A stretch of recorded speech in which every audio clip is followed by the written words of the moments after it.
어제로 이제 룻기가 끝나고, 오늘 좀 제가 새로운 주제를 하나 말씀드리고, 오늘 오후에, 많이 기다리시던 원장님께서 오십니다. 그래서, 어쨌든, 이 선장의 역할을 하시는 분이 계시지 않아서, 이제 여러 지체들이 선장의 역할을 이렇게 메꿔 나오고 있었는데, 선장님이 오늘 오후에 오시니까, 네, 기다리시던, 분들은 아마 보실 것입니다. 아마 내일 아침이나 이제 보시리라 생각이 됩니다. 어제도, 그제도 계속해서 전철 사고나, 무슨 버스 사고나 이런 것들이 계속해서 일어나고 있는 것 같아요. 그래서, 생각보다 많은 부분에 있어서 사람들의 통제력을 이상의 사고가 일어나는 것을 보면 참 말세가 되어가는 것 같습니다. 그래서 원장님께서 무사히 오실 수 있도록 아마 이제 지금쯤 비행기를 타셨을 텐데 좀 기도를 좀 해주시기 바랍니다. 어제 그러니까 무슨 날인지 혹시 아십니까? 5월 17일이었는데 19일이었는데 한 5.18이죠. 네. 어제 성년의 날입니다. 20살 되는 사람들이 이제 성년이 됐다 하여서 이제 선물을 주고받고 하는데, 제가 한 번은 저희 교회 집사님, 여집사님들, 노집사님들하고 방문을 다니다가 그 60, 70 되신 분들이 서로 말씀을 하시고 농담을 하시던 가운데 내가 아직도 이렇게 철이 없다 하시면서 이제 서로가는 이제 웃으면서 말씀하신 거 보았습니다. 그래서 아니 70대 갖고 철이 없다고 그래서 언제 철이 들려냐 이제 상대편이 그러시니까 그 말씀하시던 분이 옛말에 천들면 무덤 간다라는 말이 있다. 그래서 무덤 가기 전이나 돼야 이제 사람이 철이 든다 이런 말씀을 하셨습니다. 성년의 날이 돼서 이제 성년이 되었다라고 하지만 사실 철이 드는 것은 별개인 것 같습니다. 저도 성년이 지난 지 몇 년, 꽤 오랜 시간이 지났지만 내가 아직 철이 들었나 생각을 해보면 아직 먼 것입니다.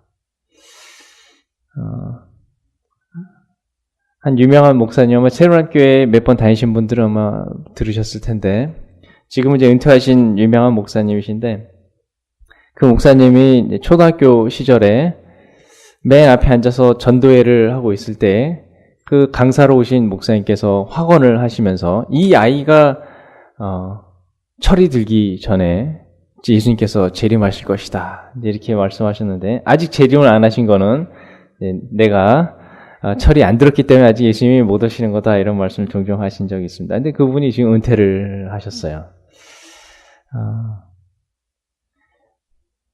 이 사람으로서 철이 드는 것 또한 쉽지 않고 힘든 일인데 신앙인으로서 철이 든다라는 것이 과연 무엇을 의미하는 것일까 이런 부분을 좀 살펴보도록 하겠습니다. 우리 에베소서 6장 12절입니다. 에베소서 6장 12절입니다.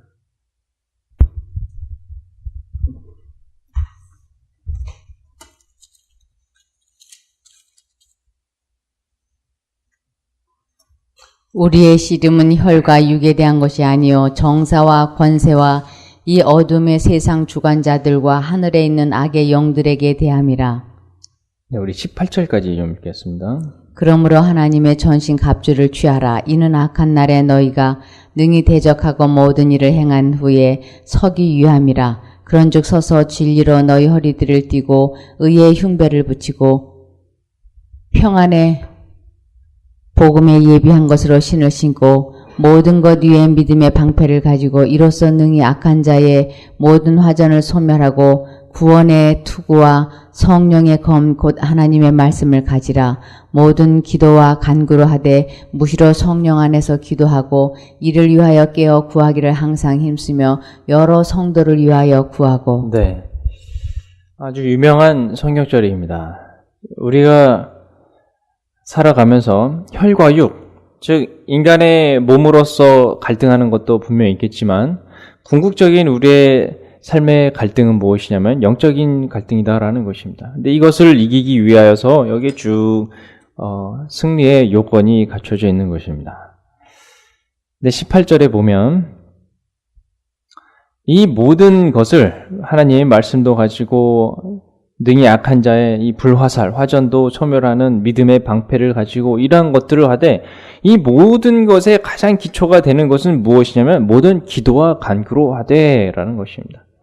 기도가 사실 없다 하면 하나님의 말씀을 아무리 많이 본들 내가 믿음을 갖는다라고 말을 한들 그것을 궁극적으로 이룰 수 있는 것은 기도라라는 것입니다.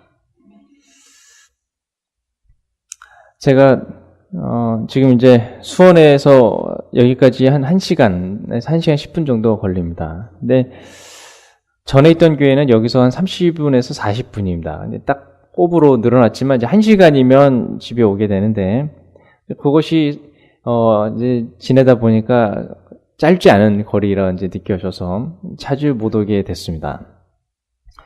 이제 그 전엔 좀 자주 어머니를 찾아뵙다가 수원으로 간 다음에 잘 오지 못해서 어머니께서 이제 급하신 거나 이제 보내실 것이 있으면 우편으로 가끔씩 보내시는데 한 번은 저에게 이제 과일을 보내주신 적이 있습니다.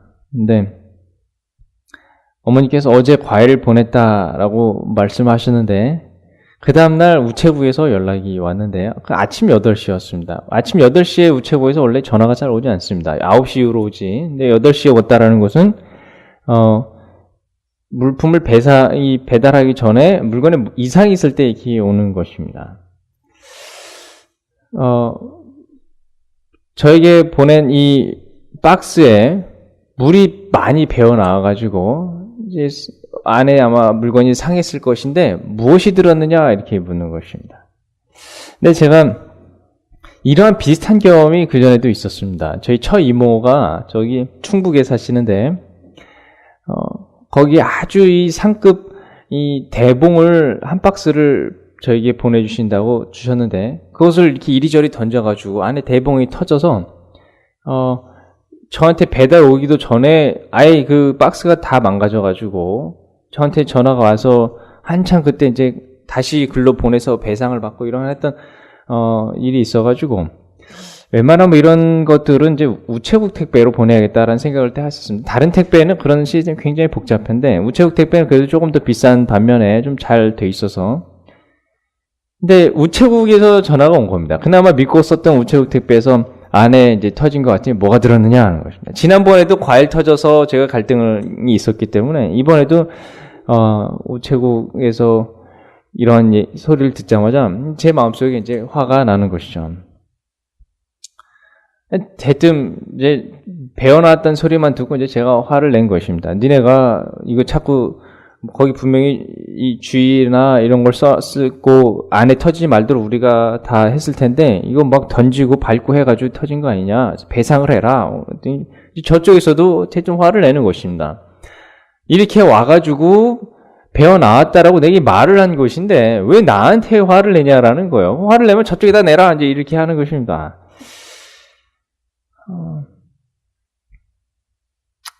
포장을 잘 했어야지 왜 이렇게 해서 배어 나오게 했고 뭐 이제 저쪽에서는 화를 내고 이제 저도 화를 한참을 내는데 어쨌든 그러면 가져와라 하고 전화를 끊었습니다.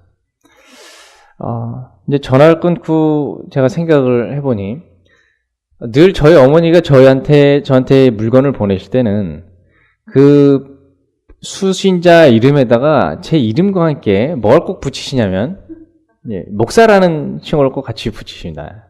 김정일 목사. 또 주소도 교회예요. 그러면 교회에 목사가 받는 거를 누구나 다 알 수 있는 것이죠. 근데 전화를 했는데 그 목사가 전화를 받아서 불같이 화를 냈다라는 것입니다. 제가 마음이 편치 않아서 다시 전화를 걸었습니다. 몇 분에 걸었더니 이제 이 아저씨도 조금 누그러져서 이제 아저씨도 저에게 물이 배어났다고 말씀하신 것이고 그래서 사실 아저씨한테 이제 책임은 없으신데 이제 저도 속상한 마음에 아저씨한테 이제 대표로 화를 낸 거에 대해서 이제 미안하다 이제 서로 이제 사과를 주고받고 그러면 다른 거에 물이 묻지 않게 이제 잘 포장을 해서 다시 갖다 주십시오 해서 그날 오전 중에 제가 이제 마당에 있는데 그 아저씨가 오셨습니다. 뭐 서로 어색한 가운데 인사를 하고 이제 서로가 서로를 이제 몇 번 봤기 때문에 뭐 아는 것입니다.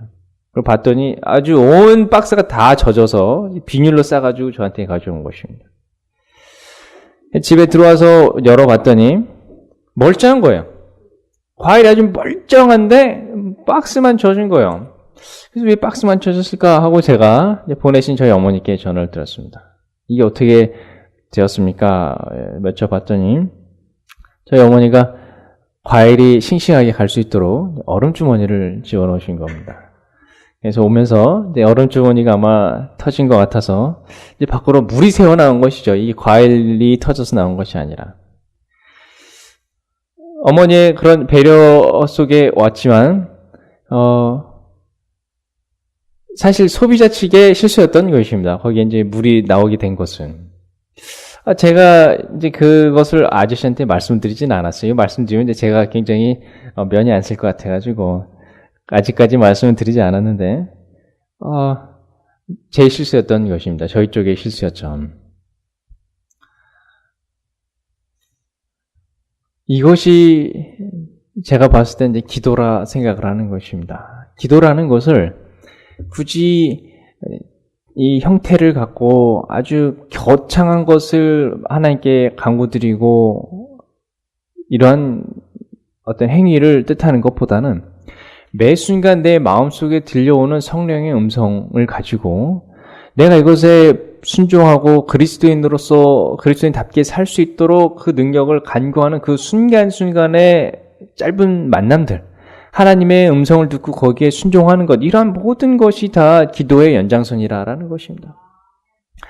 제가 제 자존심에 그래도 그 화를 냈던 아저씨한테 너가 전화해서 사과를 해야 한다. 아저씨는 너에게 단지 배워 나왔다는 얘기를 말했을 뿐인데 왜 거기다 화를 냈냐라는 그 음성.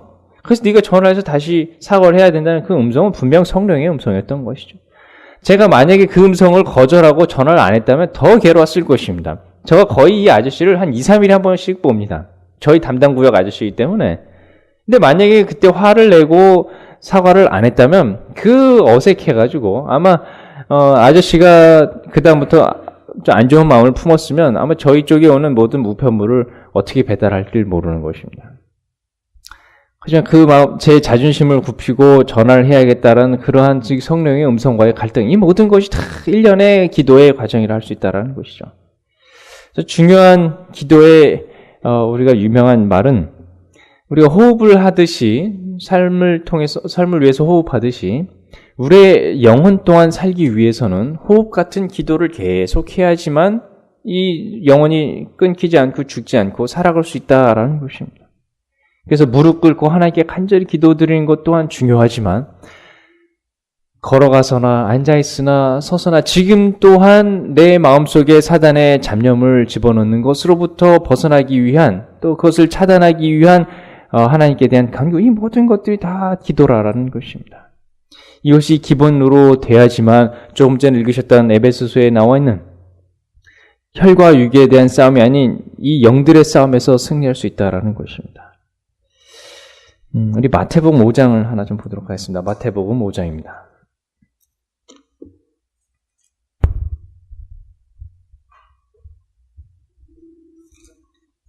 마태복음 5장 23절, 24절입니다.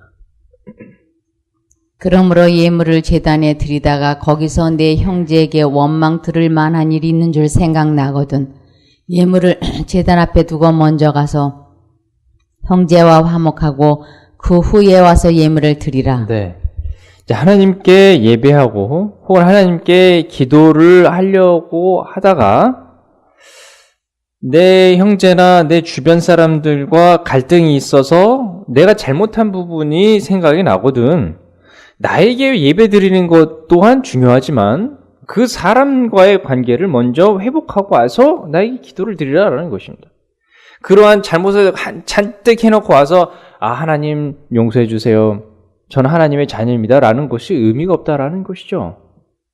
하나님께서는 수직적인 관계도 중요하게 생각을 하셨지만 사람 사이의 이 수평적인 관계 또한 굉장히 중요하게 생각을 하셨기 때문에 예배 드리는 것보다 오히려 더 중요한 것은 관계 회복이다라는 것입니다. 그래서 이 관계 회복하기 위해서 제가 조금 전에 말씀드린 이 우체국 아저씨와의 관계를 회복하기 위해서 저로서는 갈등과 함께 기도를 할 수밖에 없었다라는 것입니다. 그것을 하고 난 후에 그 아저씨와 갈등이 회복된 후에 그 다음에 제가 설교를 하건 예배를 드리려 하는 것이 우선 그 다음인 것이지 우선은 그 갈등을 해결하라는 것입니다. 근데 이것을 우리가 성경에서 말씀해 주고는 계시지만 더 이것을 말씀해 주시기 전부터 우리는 이것을 무의식적으로 잘 깨닫고 있습니다. 예를 들면 우리가 한 사람과 사이가 잘 좋지 않아서 그것이 이제 더 가깝거나 같이 사는 가족이라면 굉장히 괴로워서 내가 이것을 풀고 지내야겠다라는 이제 생각을 갖게 됩니다. 이제 대부분의 사람들은 내가 이렇게 괴로울 바야 빨리 풀어서 평안하게 지내야겠다라는 이제 생각을 하는 것이 일반 사람들의 경우죠. 제가 지금은 이제 잘 안 하는데 예전에 야구를 굉장히 좋아했습니다. 근데 이 야구를 한 20명 가까이서 경기를 하기 때문에 한 번 야구를 하면 한 2-3시간을 하게 됩니다. 근데 이 2-3시간을 하게 되면 제 집사람에게 내가 야구를 하고 올 테니 되겠느냐? 그럼 운동하고 오라고. 제가 가면 집사람이 허락은 하지만 1-2시간 있으면 오겠지 하는데 한 2-3시간이 넘어가면 허락을 해놓고 이제 화가 나는 거죠. 그럼 제가 야구가 끝나고 집에 딱 들어서면 그 아침에 허락을 한 것과는 분위기가 좀 다른 걸 제가 느낍니다. 지금 뭔가 기분이 좋지 않다라는 걸 제가 느끼죠. 그럼 그 기분을 풀기 위해서 그날 하루를 제가 이제 뭐 설거지도 하고 이제 여러 가지를 하는 것입니다. 근데 제가 이제 지금 야구할 수 있는 여건이 안 돼서 야구를 못 하는데 마침 이제 저희 교회 지하실에 탁구대가 있습니다. 그래서 많은 분들이 이제 안식일 저녁이나 일요일로 오셔가지고 탁구를 치셔요. 저도 이제 쉼터에서 이제 탁구를 종종 쳤기 때문에 가서 어울릴 겸해서 좀 쳤는데 치다 보니까 이제 다시 재미가 들려가지고 한 게임만 치고 온다고 해서 내려가면은 제가 이제 좀 늦게 올라오는 것입니다. 잘 때가 되는데 올라오지 않아서 호출이 오기 전에 올라가면 좀 난데 호출이 오고 올라가면 이제 좀 문제가 생기는 것입니다. 그럼 들어가자마자 이제 애는 울고 있고 집사람 화가 나 있고 하면 저에게 아무 말을 하지 않아도 이제 느껴지는 것이 있습니다. 이것을 풀기 위해서는 내가 얼만큼의 이제 써야 이것이 풀린다라는 이제 그 대충 감도가 이렇게 오게 되는 것이죠. 수평적인 관계를 회복하기 위해서 최대한 노력을 하는 것입니다. 뭐 신용카드를 줄 때도 있고 뭐 아니면은 제가 이제 이런저런 약속을 통해서 그걸 풀기도 하는데 몇 시간 만에 관계가 어그러진 것을 회복하기 위해서 또 제 마음이 불편한 것을 위해서 최대한 노력을 하는 것이 사람이라는 것이죠. 근데 이제 제가 하나님의 일을 한다고 굉장히 바빠서 하루 이틀을 하나님의 말씀도 잘 못 보고 기도하는 시간이 줄어들었음에도 불구하고 몇 시간이 아닌 며칠이 지났음에도 불구하고 제가 하나님 이 수직적인 관계를 회복하기 위해서 이렇게 노력을 안 하는 제 모습을 보는 것입니다. 수평적인 게 조금 불편해서는 그거를 회복하기 위해서 내가 불편하니까 열심히 노력을 하는데 며칠이 지나서 수직적인 관계에 있어서 분명 문제가 있음에도 불구하고 이것은 나의 직접적인 아주 바로 영향이 없기 때문에 이것을 좀 제쳐두고 다른 일을 먼저 한다라는 것이죠. 그러다가 보면 내가 하나님을 못 만난 지 지금 며칠이 지났나? 이게 훌쩍훌쩍 시간이 지나가 있는 제 모습을 보는 것입니다. 기도는 영혼의 호흡이라 하였습니다. 호흡을 며칠 안 하는 것은 죽은 것이죠. 죽었기 때문에 감이 없어지는 것이죠. 숨이 차서 내가 이걸 빨리 호흡을 다시 해야겠다라는 그 시간이 지나가 버리면 사람이 죽어가지고 영혼이 죽어서 회복을 해도 그만 안 해도 그만하는 그 영적인 죽은 상태로 돼버린다라는 것입니다. 그래서 하나님께서는 언제든지 다시금 저 입에 호흡을 넣어서 회복할 수 있도록 그것을 원하시는데 그것이 저에게는 감사한 일이라는 것입니다. 우리 사도행전 17장을 좀 보도록 하겠습니다. 사도행전 17장입니다. 사도행전 17장 27절입니다. 이는 사람으로 하나님을 혹 더듬어 찾아 발견케 하려 하심이로되 그는 우리 각 사람에게서 멀리 떠나 계시지 아니하도다. 네. 하나님을 만났거나 혹은 만났다가 잃었거나 아니면 아예 찾지 못한 사람들일지라도 언제든지 회복할 수 있도록 더듬어 찾아 발견할 수 있도록 여러 주변에서 하나님은 절대 떠나지 아니하시고 계속해서 기회를 제공하신다는 것입니다. 지금 저를 통해서라도 내가 다시금 하나님께 돌아가야겠다라는 것을 다시 말씀해 드리고 또 여러 사건과 이런 것들을 통해서 하나님께서 다시금 수직적인 관계를 회복하여서 그 기도의 생활이 이어질 수 있도록 하나님께서 기회를 제공하신다라는 것입니다. 감사한 일인 것입니다. 제가 지난주에 잠깐 말씀드린 한 대학생, 경희대학교 유전공학과를 다니는 학생이 이 학생이 유전공학을 다니다가 보니까 처음에는 무신론에 좀 빠져가지고 모든 것이 진화가 되었다라는 것을 굳게 믿게 됐습니다. 그래서 영국의 진화 쪽에서 굉장히 유명한 사람의 책을 읽고 거기에 아주 깊이 빠져 있고 무신론인 니체의 글이나 이런 것들을 많이 보다가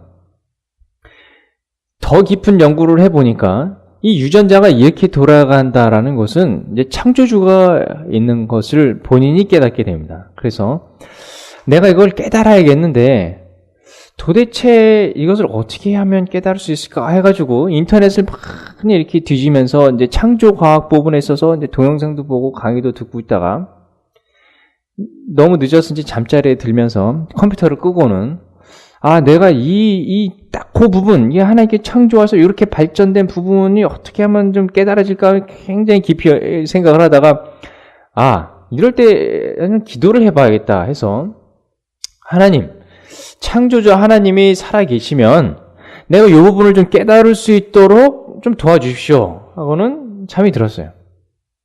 근데 새벽 2시가 됐는데, 갑자기 꺼놨던 컴퓨터가 켜지면서 자기가 그렇게 찾고 싶었던 부분에 대한 강의 동영상이 탁 틀리는 겁니다. 그래서 새벽 2시에 왜 틀리고 왜 이 강의가 틀릴까 해서 일어나서 보니까 그토록 알고 싶어 했던 딱 그 부분에 대한 강의가 딱 설명이 돼가면서 깨달아진 거예요. 그래서 이 학생이 이것은 하나님의 기도 응답으로밖에 볼 수가 없다. 어떻게 이 부분이 내가 켜지 않았는데 켜졌을까? 해서 그 다음날 저에게 불이 나게 온 것입니다. 목사님, 제가 창조과학에 대해서 확신이 들고 창조주가 살아계신 것이 확신이 드는데 핸드폰으로 저에게 보여주는 거예요. 자기 핸드폰하고 이 컴퓨터하고 연동이 돼 있어서 언제든지 켜지면 핸드폰으로 이렇게 문자가 오게 돼 있는데 보세요. 2시에 정확하게 켜져서 강의를 본 기록이 여기 있습니다. 이것이 하나님의 능력 아니곤 무엇이겠습니까? 그래서 제가 침례를 받겠습니다. 그래서 침례를 결심했어요. 제가 이 친구가 침례를 결심을 하고 그 사이에 분명 침례를 결심을 한 후에 사단이 가만히 있지 않고 방해를 할 것을 알았기 때문에 아주 간절히 이 친구를 위해서 기도를 했습니다. 얼마 시간이 지난 다음에 금요일이 돼서 그 다음날 침례를 받게 되는데 그 친구가 금요일날 예배에 와서 집으로 갈 그때 제가 그 친구를 마지막 배웅을 하면서 하룻밤이 지나면 네가 내일 침례를 받는데 분명 이 밤에 어떠한 방법을 통해서라도 사단이 너를 방해할 수가 있으니 너 또한 기도를 하고 내가 너를 위해 간절히 기도하는 것을 잊지 말고 네가 하룻밤을 잘 견디고 와서 내일 침례를 받아라. 알겠습니다 하고는 갔습니다. 제가 그날 저녁에 그 친구를 해서 간절히 기도를 하고 그 다음날 이 친구가 9시가 되기 전에 교회를 왔어요. 야, 너 왜 이렇게 일찍 왔냐? 내가 지금 문 열고 있는데 오면 어떡하냐? 했더니 마음에 어마어마한 갈등이 있었다라는 것입니다. 근데 그 갈등을 이겨내기 위해서 자기도 기도를 하는데 그 마음속에 어떤 확신이 드냐면 지금 이 시각에 목사님이 날 위해 기도하고 있다라는 강한 느낌이 든다라는 거예요.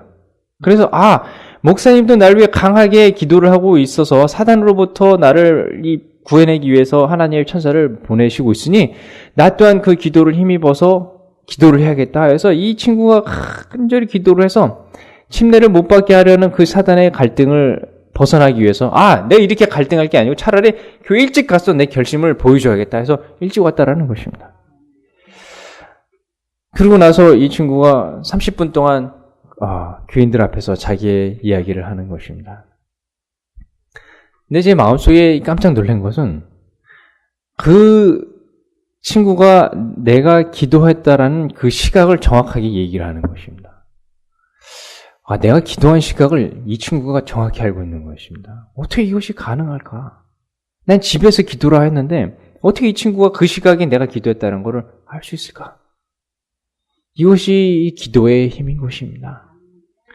중보기도, 나를 위해서 내가 끊임없이 호흡하면서 하는 기도 또한 중요하지만 내가 사랑하는 누군가를 위해서 간절히 기도하는 그 기도의 힘이 절대 흐지부지 없어지지 아니한다라는 것입니다. 하나님께서 제 중보기도를 의지하여서 그 대상자를 끊임없이 붙들고 계신 것을 제가 피부로 느끼고 있는 것입니다. 제가 그 친구와의 이 관계를 통해서 내 기도 하나가 가시적인 결과를 지금은 못 얻을 수 있어도 분명히 살아서 누군가를 어떤 방법으로든지 도울 수 있겠구나라는 것을 제가 깨달으면서 제 기도의 범위가 무한히 넓어지는 것입니다. 제가 아는 사람, 저를 아는 사람, 저는 알지만 저를 모르는 모든 사람을 위해서 기도를 할 때에 얼마 전에 있었던 세월호 사건까지도 제가 기도를 해야 하는 그러한 대상자들로서 저에게 강하게 오는 것입니다. 그 많은 유가족들과 저희 교회에서 20분 거리밖에 차이 되지 않습니다. 다른 동네에 비해서 저희 동네가 지금 더 침울한 지금 가운데 있습니다. 그 사건은 그 사건이고 나는 내 교인들만 위해서 기도를 해야 된다라는 것이 아닌 것을 느껴진 것이죠. 그 가운데서도 기도를 또 하지 못하는, 하나님을 알지 못하는 그러한 사람들, 그러한 사람들 위해서 내가 기도를 해주지 않으면 과연 그들을 위해서 누가 위로를 할 것인가 해서 그 유가족들까지도 내 기도의 대상자가 되어야 함을 하나님께서 제게 깨닫게 하여 주시는 것입니다. 비록 하나님을 알지 못하고 비록 나를 알지 못하는 그 사람들일지라도 내가 기도를 했을 때 하나님께서 분명 내 기도에 응답하셔서 어떠한 방법으로든지 간에 영적인 위로가 있을 것이다라는 것입니다. 그것이 우리가 나와 남을 위해서 끊임없이 해야 하는 기도 생활인 것이죠. 우리 한 유명한 이야기를 좀 하나 보도록 하겠습니다. 요한복음 4장입니다. 요한복음 4장 15절입니다. 여자가 가로되 주여 이런 물을 내게 주사 목마르지도 않고 또 여기 물 길러 오지도 않게 하옵소서. 18절까지입니다.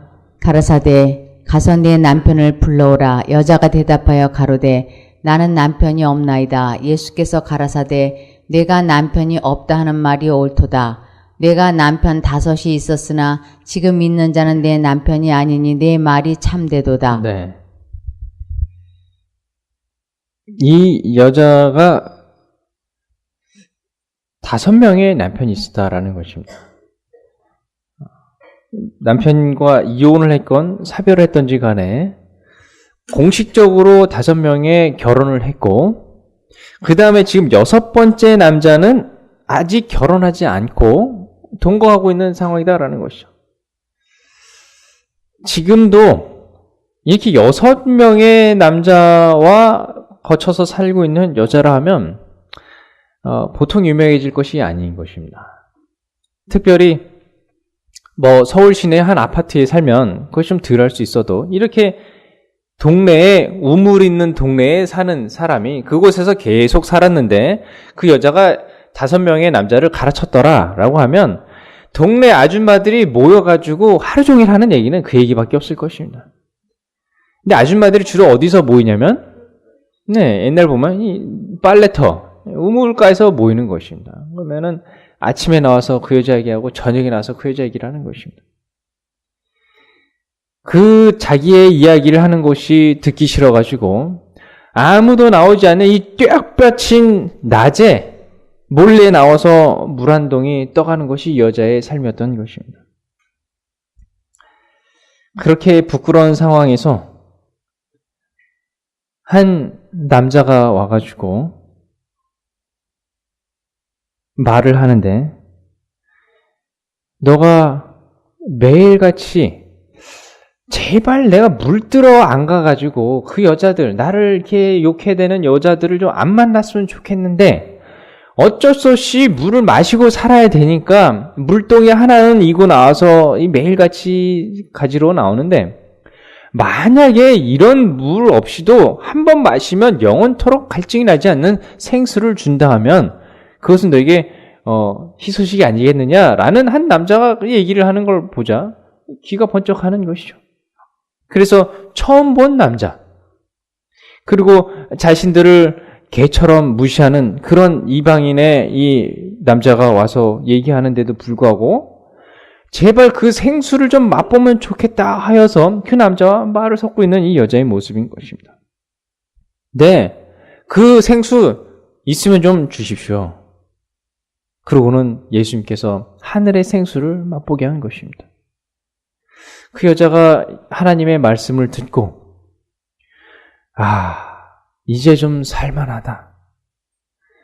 남들이 뭐라 하였던지 간에 내가 이 말씀만 있으면 내가 이제 좀 살만하다 하여서 이 여자의 생애가 순식간에 뒤바뀌어집니다.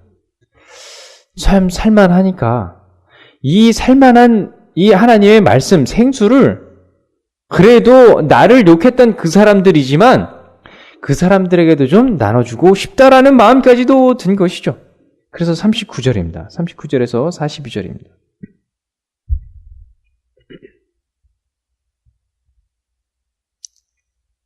여자의 말이 그가 나의 행한 모든 것을 내게 말하였다 증거하므로 그 동네 중에 많은 사마리아인이 예수를 믿는지라. 사마리아인들이 예수께 와서 자기들과 함께 유하기를 청하니 거기서 이틀을 유하심에 예수의 말씀을 인하여 믿는 자가 더욱 많아 그 여자에게 말하되 이제 우리가 믿는 것은 내 말을 인함이 아니니 이는 우리가 친히 듣고 그가 참으로 세상의 구주신 줄 알미니라 하였더라. 네. 동네 사람들이 다 몰려왔다라는 겁니다. 근데 이 동네 사람들이 어떻게 여자 한마디에 이렇게 다 몰려왔을까를 생각해보면 이거 별로 어렵지 않은 문제입니다. 왜냐하면 이 여자는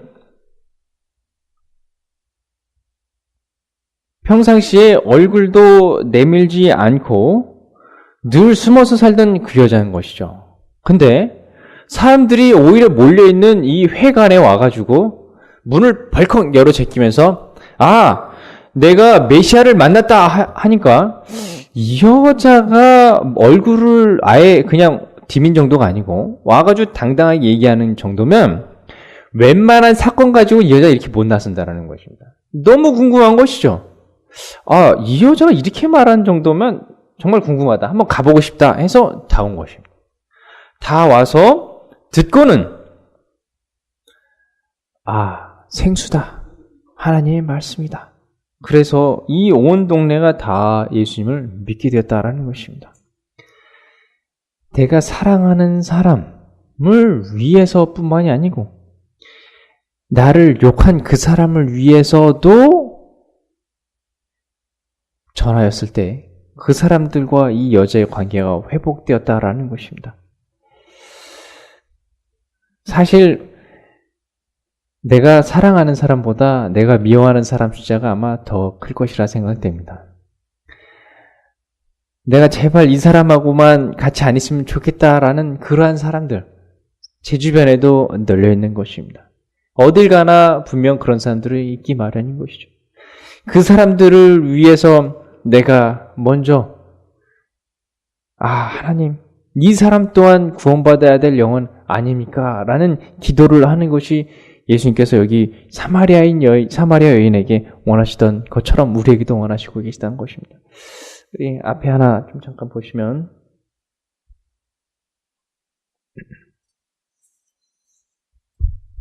그대 주변에는 재난을 당한 자, 동정과 사랑과 친절의 말, 또한 우리의 겸손하고 불쌍히 여기는 기도가 필요한 이들이 널려 있다. 네. 재난당하고 한마디의 친절한 말 그리고 불쌍한 사람들의 우리의 기도가 널려있다라는 것입니다. 널려있다. 도대체 누굴 위해 기도하는가라는 것은 우리가 둘러보지 아니하였다라는 것입니다. 널려있을 만큼 많이 있다라는 것입니다. 제가 첫 부임지로 가기 전에 굉장히 많이 이제 긴장을 하고 걱정을 했었습니다. 과연 그곳에 어떠한 사람들이 있고 가서 어떠한 목회를 해야 하는지 굉장히 긴장한 가운데 또 나를 환영을 하나 환영치 아니하나 이런 걱정도 있고 했었는데 그 교회로 가기 전에 한 보름을 남겨두고 제게 핸드폰에 문자가 한 통이 왔습니다. 근데 아주 저에게 사랑스러운 문자로 우리 교회에 발령 나서 오신 것을 아주 감사드리고 환영하면서 우리 교인들은 모두 다 당시 전도사였는데 전도사님을 기다리고 있으니 아주 마음 편히 하나님의 능력을 입으신 후에 오시면 좋겠다고 아주 저의 마음을 누그러뜨리는 제 마음을 아주 흡족하게 만드는 장문의 문자가 한 통이 오게 됐습니다. 근데 제가 모르는 번호예요. 그래서 제가 그 문자가 너무 고맙고 그 다음에 그분의 그 말 한마디로 인해서 제가 그 교회를 갈 때 아주 정말 맘 편히 갈 수가 있었습니다. 그래서 제가 가자마자 찾은 게 누구였냐면 그 문자의 주인공인 것입니다. 근데 주소록을 아무리 봐도 그 번호가 없는 거예요. 그래서 도대체 이 교회를 오는 걸 딴 교회 사람이 날 축하할 일도 없고 도대체 이 문자를 누가 보냈을까 해서 제가 그 문자를 1년을 지우지를 않고 계속해서 간직을 하고 있었습니다. 반드시 내가 이분을 찾아내리라. 1년 정도 지난 다음에 우리 오늘 처음 오신 장로님의 며느님하고 이제 다른 노집사님하고 서울에 방문을 갔다 오면서 이제 두 분이 제 거의 오른팔 왼팔 역할을 해주셨던 분들이라 아주 친했습니다. 그래서 그분들에게 제 속마음을 얘기를 하면서 사실 내가 이 문자를 받게 되었는데 혹시 이 번호가 누군지 아십니까? 했더니 그 노집사님이 깔깔깔 웃으시면서 그거 내 번호라는 것입니다.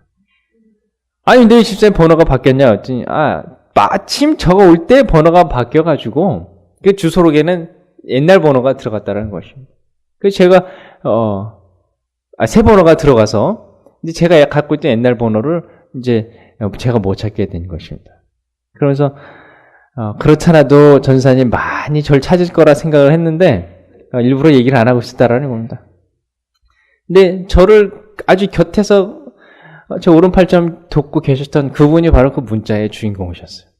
그러니까 제가 그렇게 그분을 찾고 하여튼 감사 인사를 드렸었는데 저는 그분을 알지 못한 상태였지만 그분이 저를 위해서 부임하기 전까지 기도를 하여진 그 기도의 능력이 확실히 있었습니다. 제가 무엇을 준비해야 될 것을 알게 되었고 제가 마음속에 편안한 가운데 갈 수 있었다라는 것입니다. 남을 위해서 기도하는 것, 나를 알지 못하는 그 사람일지라도 그 사람을 위해서 기도하는 것, 하나님의 능력이 분명히 살아서 돕고 계시다라는 것입니다. 하나를 더 보시면 영혼을 사단의 괴계에서 구출하는 데 있어서 기도가 없이 여러 말을 하는 것보다도 그리스도와 같은 겸손한 기도로 말미암아 훨씬 더 큰 성과를 거둘 것이다. 네. 누가 어려움을 당했거나 내 주변 사람들이 좀 갈등이 있는데 그 사람들에게 이렇게 하면 좋더라, 이렇게 해라, 저렇게 해라 라고 여러 말을 하는 것보다는 그 사람을 위해 간절히 기도하는 것이 훨씬 더 큰 성과를 거둘 것이다 라는 것입니다. 제가 미국에서 공부를 할 때 한 백인 목사님이 오셔가지고 이제 간증을 하시는 걸 제가 보게 됐습니다. 근데 제가 어렸을 때 남들에게 가장 듣기 싫었던 말이 뭐냐면 장로아들이라는 말이었습니다. 장로아들이 이렇게 해드냐 저렇게 했는데 꼭 그 앞에 이제 장로아들이가 붙으면 제가 할 말이 없어져요. 괜히 아버지를 욕보이는 것 같아가지고 할 말이 없는데 그 말을 더 듣기 싫어하는 사람이 누구냐? 목사 아들인 것입니다. 목사 아들이 이러면 그 목사 아들들은 정말 그 소리를 듣기 싫어하는 것입니다. 그냥 날 꾸중하면 되는데 왜 거기다가 목사라는 말을 아버지 성함을 넣어서 나를 꾸중을 하냐 해서 난 절대 나중에 내 자식들이 이 말 안 듣기 위해서 목사를 안 하겠다 이렇게 되는 것입니다.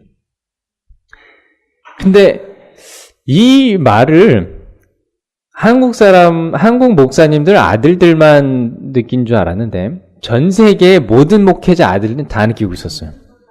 그래가지고 제가 미국에 갔더니 이제 영어로 목사를 이제 패스터라고 합니다. 패스터라고 하고 이제 아이들을 키즈라고 합니다. 그래서 그걸 줄임말로 PK라고 불러요. 그래서 거기 갔더니 PK 모임이 있어요. 목회자들 아이들의 모임인 것입니다. 그래서 PK 모임은 굉장히 이제 뭐랄까 피해의식이 좀 있습니다. 그래서 너 PK냐라고 물으면 굉장히 이렇게 좀 당황하고 싫어하고 좀 그렇습니다. 그래서 이제 그거에 대한 이 반항심으로 미국에서 청소년 범죄율 중에 가장 높은 퍼센트를 찾고 있는 게 바로 PK들입니다. 미국 전역이 좀 그렇습니다. 근데 저한테도 오면서 너 혹시 PK냐? 이제 물어서 나는 PK 정도는 아니고 이제 장로 아들이다 이제 그렇게 얘기한 적이 있습니다. 그래서 하여튼 목회자 자녀들이 그런 걸로 인해서 굉장히 스트레스를 많이 받고 있습니다. 여기 이제 사모님도 계신데 아마 좀 동감하시리라 생각됩니다. 근데 그 목사님, 이제 백인 목사님이 말씀을 하시는데, 이 딸이 한 명 있는데, 딸이 그걸로 인해 굉장히 갈등이 심해져서 가출을 하게 됐어요. 근데 목회자 딸이 가출을 했다라는 것 자체가 이제 목사님으로서는 어마어마한 스트레스인 것입니다. 누가 뭐라 그러고 소문도 나고. 그래서 그 딸아이를 간절히 기도하고 이런저런 조언을 해도 끝까지 말을 듣지 않고 나중에 나가서 뭐 별짓을 다 하는 것입니다. 마약도 하고 다니는 차림새가 뭐 경찰에 잡혀도 오고. 그게 몇 년이 이렇게 반복이 되다가 이 목사님의 마음에 내가 이 아이를 포기할 수밖에 없다. 이렇게까지 망가졌으니 포기를 하겠다라고 해서 마지막으로 들어온 그 딸에게 너 다시 한번 집을 나가면 이제 내가 발령이 나서 다른 데로 갈 때 너에게 주소를 알려주지 않고 너도 너 삶 살고 나도 내 삶을 살겠다. 딸이 좋다. 내가 원하던 게 바로 그거다 하고 나갔어요. 나가고는 연락이 두절이 됐습니다. 아무리 행방을 물어도 찾을 수 없는 행방을 못 알게 됐는데 어느 날 화요일 저녁 이 목사님이 말씀을 보다가 이 딸을 위해서 기도해야겠다라는 생각이 강하게 든 것입니다. 그래서 그 딸아이를 아주 간절히 몇 시간을 위해서 기도를 하고 하나님께서 내게 이 마음을 주셨으니 딸이 돌아오려나 하고 그 다음날 기다려도 오질 않는 거예요. 그래서 왜 내가 그때 애를 기도를 했을까? 이제 궁금증에 한 주일이 지나갔는데 어느 날 예배를 드리려고 교회를 가려는 찰나에 이 딸이 갑자기 문 앞에 탁 나타난 것입니다. 아주 몰골이 말이 아닌 상태로 나타나서 아버지를 노려보고 있는. 그래서 아버지가 너 왜 찾아왔냐? 안 온다며. 내가 한 가지만 아빠한테 직접 물어보고 그 답을 듣고 어떻게 내 삶을 정할지를 결정하기 위해서 이 미국 끝에 있는 캘리포니아에서부터 뉴욕까지 차 타고 갔다라는 겁니다. 그렇게 하면은 한 4일을 잠 안 자고 와야 됩니다. 그 답 하나 듣기 위해서 왔으니 답만 하라라는 것입니다. 좋다. 뭐냐? 지난 화요일 저녁에 혹시 날 위해 기도했냐라고. 화요일 저녁? 내가 딴 건 몰라도 그날은 기억한다. 왜냐면 아주 그날 내가 간절히 널 위해 기도를 했는데 그게 화요일 저녁이었다. 근데 그걸 네가 어떻게 알고 묻냐? 했더니 아빠가 기도를 했다라 하니 내가 아버지께 용서를 구하고 집으로 들어오겠다라는 것입니다. 그래서 이게 무슨 소린가 봤더니 이 딸아이가 망가지고 다 망가질 때로 가서 내가 이제 생을 마무리 지어야겠다 해서 자살을 하려고 건물 옥상에 올라간 것입니다. 올라가서 뛰어내리려 하는 찰나에 강하게 하나님께서 자기를 죽지 말라고 잡으시는 것을 느꼈다라는 거예요. 그러면서 내가 차마 발을 떼지 못하러 하나님께서 아주 강력하게 자기를 잡아서 결국에 내가 자살하려는 마음을 접을 수밖에 없을 만큼 나를 역사를 하셨는데 하나님께서 나를 이렇게 강하게 작용을 하신 것을 보면 누군가가 나를 위해서 기도를 하신 것인데 그게 과연 누구였을까? 생각해 보니까 아버지 외에는 나를 위해서 이렇게 강하게 기도를 할 사람이 없을 것 같다라는 것입니다. 그래서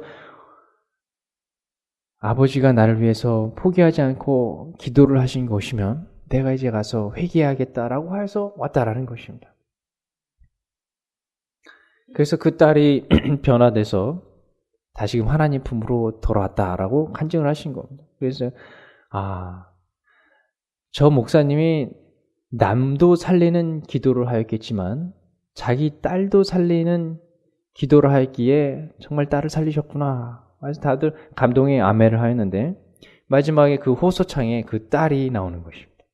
내가 그 딸이었고 여러분들 또한 기도를 간절하시기 바랍니다 하면서 특창을 하는데 모든 사람이 다 감동을 받는 것입니다. 우리 마지막으로 하나만 좀 더 보도록 하겠습니다. 기도를 꾸준히 하는 일은 응답을 받는 한 조건이 된다. 우리의 믿음과 경험이 자라나기를 원할진대 우리는 항상 기도하여야 한다. 네, 이것을 우리가 모르는 것이 아닙니다. 그렇지만 육신이 연약하여 계속해서 넘어지고 실패할 우리지만 저 또한 우리 이제 오는데 장인 장모님이 교회를 다니지 않으셔요. 그래서 장인 장모님을 위해서 기도를 하는 것입니다. 혹여나 잊을지라도 다시 생각나면 다시 기도하고 꾸준히 기도할 그때 하나님께서 응답하실 것이고 저희 믿음 또한 자라날 것이라 생각되는 것입니다. 여러분들 가운데도 구원해야 할 나는 이제 하나님을 받아들이고 알게 됐지만 아직 모르는 사랑하는 사람들이 있다면 잊지 말고 기도하시길 바랍니다. 절대 그 기도가 헛되이 돌아가지 않습니다. 제가 잠시 기도하고 마치겠습니다. 하늘에 계신 하나님 아버지, 예수 그리스도께서 우리를 위하여 친히 중보자가 되셔서 우리 모두를 위하여 지금도 기도하고 계신 것을 저희가 알고 있습니다. 이제 그 기도의 응답으로 우리의 마음이 주님께로 바쳐졌으니 우리 또한 작은 예수가 되어 우리 주변에 여러 죽어가는 영혼들을 위하여 예수님처럼 기도할 수 있도록 주님 도와주시옵소서. 예수님 이름으로 기도드립니다. 아멘.